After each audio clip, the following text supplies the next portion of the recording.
कहाँबाट त ढुङ्गा लिएर आयो भग्नावशेष छैन दाइ अब त्यो दाइ बमले उडाएको हो अन्त नि घर कसो भत्काउनु जान्छ है यस्तो ढुङ्गा सब च्यान गरे है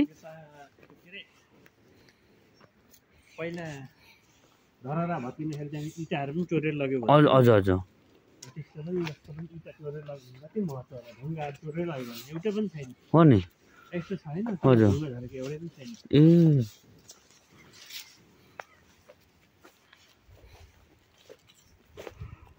ए सबै तपाईँ भग्नावशेष नै हो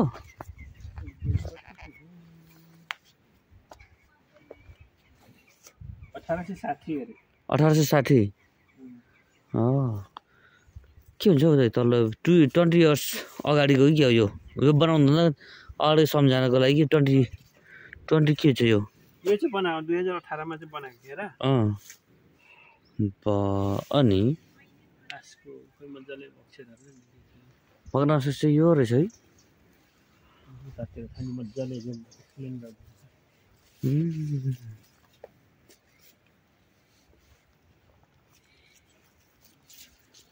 ढाप ढाप है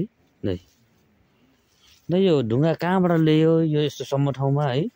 सम्म लाग्छ हो यो त हामी लडतर्क मान्छेले चाहिँ यो धेरैजना चाहियो त्यो त फेरि यो बनाउने मान्छे कस्तो थिए मेसिन कस्तो थियो है एउटा तर ओ अक्षर पनि ख्याप खाएर के पुरा बनाइदिइरहेछ क्या मजाले धोएर भन्दा पढ्न सकिन्थ्यो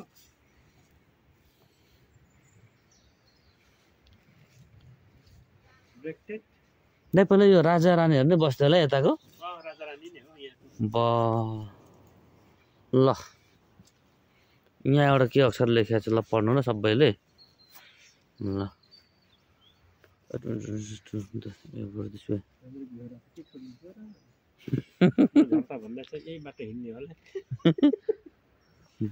यो एक सिटी नै थियो क्या है एक सिटीको होइन किङ नै थियो होला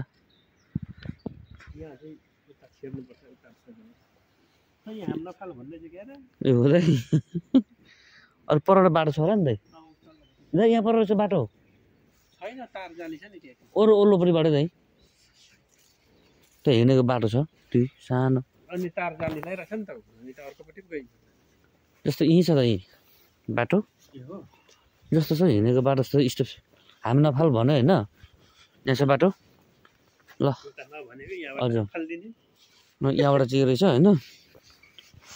फाइन सिस्टम त छैन नि त यता यत्रो भगवान् तर यहाँको मान्छेहरूले नि कस्तो गर्दा चाहिँ टिकट लिने ऊ चाहिँ ठाउँ बनाएन है योभन्दा पल्लो चाहिँ ठुलो अल्गो लागेको छ है त्यो रिचमन्डको परेर बस्ने ठाउँ हो कि अरे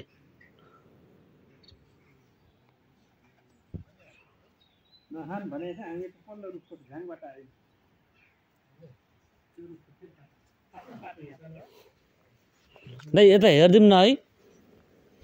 कसो होला त म यो भग्नावशेषको भित्र पस्दैछु र यहाँ देखिने ठुल्ठुला ढुङ्गाहरू यो कति सालमा है बनेको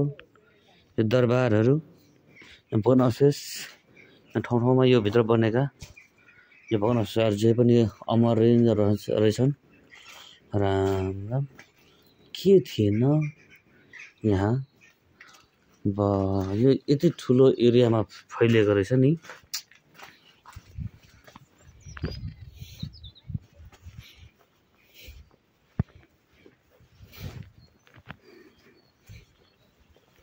त्यो एउटा दरबार थियो क्या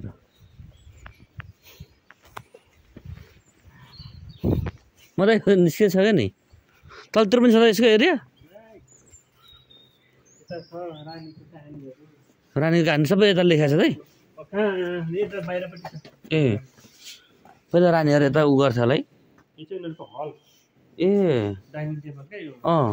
रानीहरू बस्ने हजुर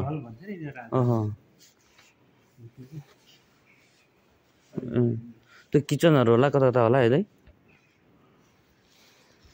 यो भित्रबाट हो हामी बैठक हल के ए भन्नु अझै पनि आउनु त आउँदो रहेछ है मान्छेहरू त आइरहन्छ यो त ठुलो दरबार थिएछ क्या हरेक कुदिएको ढोका झ्यालहरू पनि ढुङ्गै ढुङ्गाको चाहिँ यहाँ देख्न पाइन्छ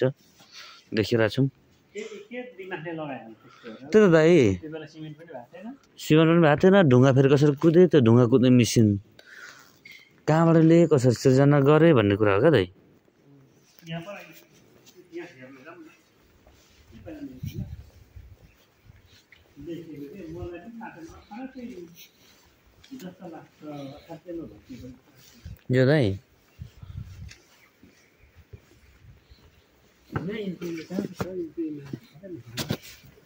त्यही अन्डरग्राउन्डमा थियो कि क्या हो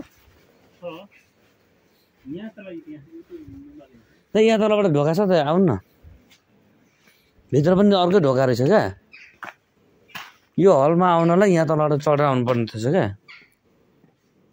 भन्ने बाटो छ भने हिँडौँ न हजुर ग्राउन्डवाला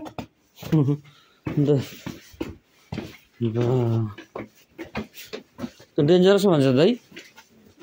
ढुङ्गा झर्छ ए ढुङ्गा झर्छ भनेर ए स्टेप भनेको चाहिँ हजुर स्लिपर ए परबाट हामी पहिला पस्नु पर्ने है अब त यो त नि जहाँनिबाट छिर्दा पनि खतरा पो थिएछ है पहिला त अर्को भाग पो रहेछ है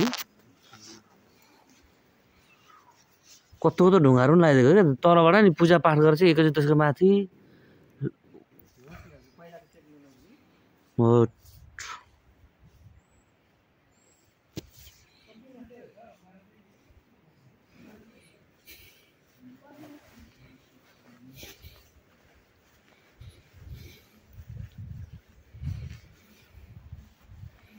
हामी चारजना घुम्न आएको थियौँ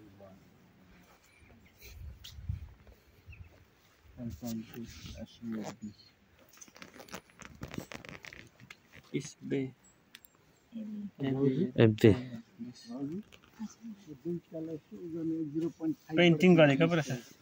रियल चाहिँ पेन्टिङ गरेको ए यसको त एउटा डिजाइन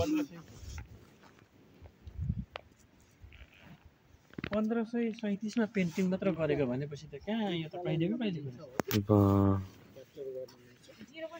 यहाँकै यसको बारेमा कहाँ कहाँ के थियो च्याप्टर हाउस